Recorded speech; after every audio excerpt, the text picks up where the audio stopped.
Comencen els fitxatges i els comiats.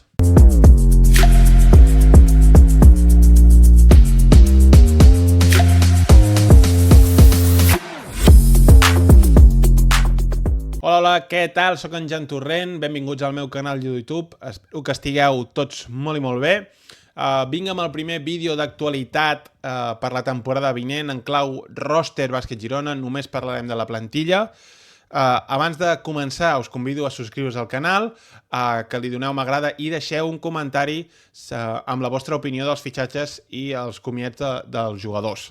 Bé, si us sembla, comencem, anem per ordre cronològic, al qual han sortit les notícies. Renovació de Jaume Sorolla, el jugador de Tortosa firmaria un contracte de 2 temporades, podent complir-ne fins a 5 aquí a Girona, jugador que va arribar en l'etapa a l'Eport, recordem-ho. La seva renovació jo crec que, sent sincers, és per perquè és un jugador de formació, cupo, que es diu, i cada equip de l'ACB necessita 4 per jugar.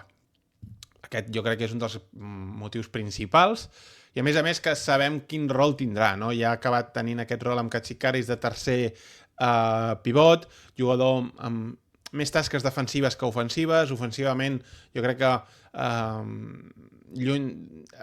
crec que pot sumar a partir del bloqueig directe perquè és un bon bloquejador, però més armes ofensives de moment crec que no li hem vist de forma eficient.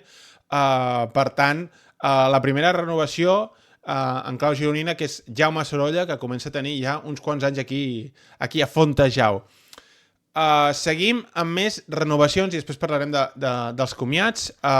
Juani Marcos, que va arribar cedit aquesta temporada per part del Barça, va estar 2 anys cedits a Lleida i sembla ser que aquesta serà la idea que té el Barça i el Girona i el jugador per continuar aquí a Girona una temporada més. Ha sigut una gran temporada per Juani Marcos, la primera a l'ACB, tant el Barça com el Girona i el jugador han acabat molt contents de com han anat les coses, llàstima de les lesions que ha tingut l'argentí. I bé, sembla que com el Barça encara està acabant la temporada, que està jugant les semifinals contra el Madrid, doncs podria intentar buscar una cosa diferent en el mercat i Juani no veuria ni ser la tercera peça ni no jugar.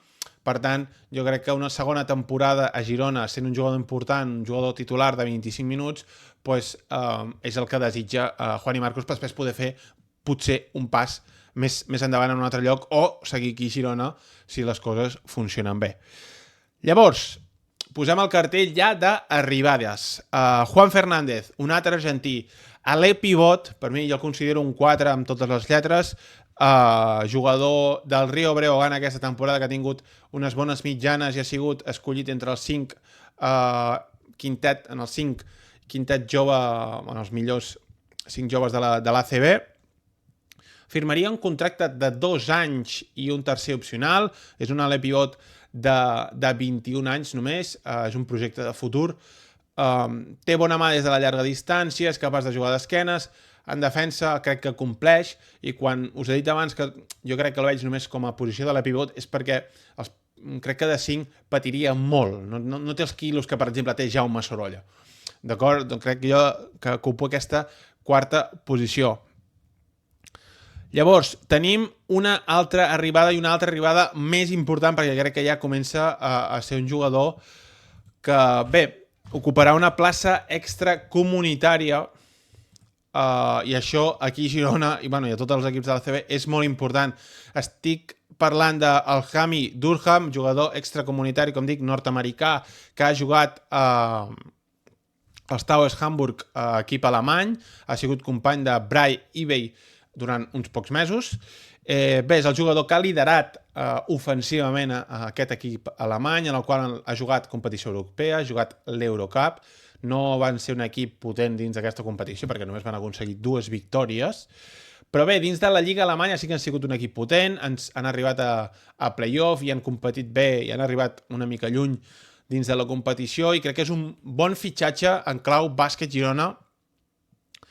Ha de fer una mica el paper que ha fet Eik Iroegbo durant tota la temporada, ser un anotador constant, ser qui se juga les garrofes, dit d'aquesta manera, i veurem com funciona. De moment, tot són bones notícies aquí en clau Bàsquet Girona i els noms que hi han són coneguts, que a vegades donen una certa tranquil·litat, no? Que no haver de repescar un jugador que estava jugant a X lliga i que, bueno, que no coneix ningú i que és una mica incògnita, és un meló per obrir.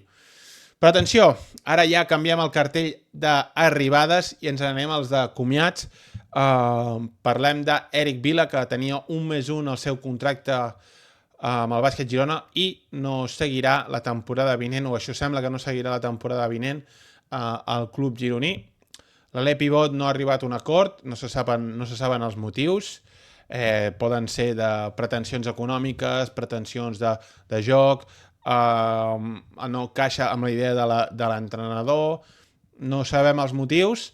Jo crec que tindrà marcat a l'ACB, n'estic seguríssim, és un jugador vàlid i a més també té aquest al·licient que molts jugadors nacionals aprofiten, que és ser cupo. Però bé, per tant, això crec que té marcat per jugar a l'ACB.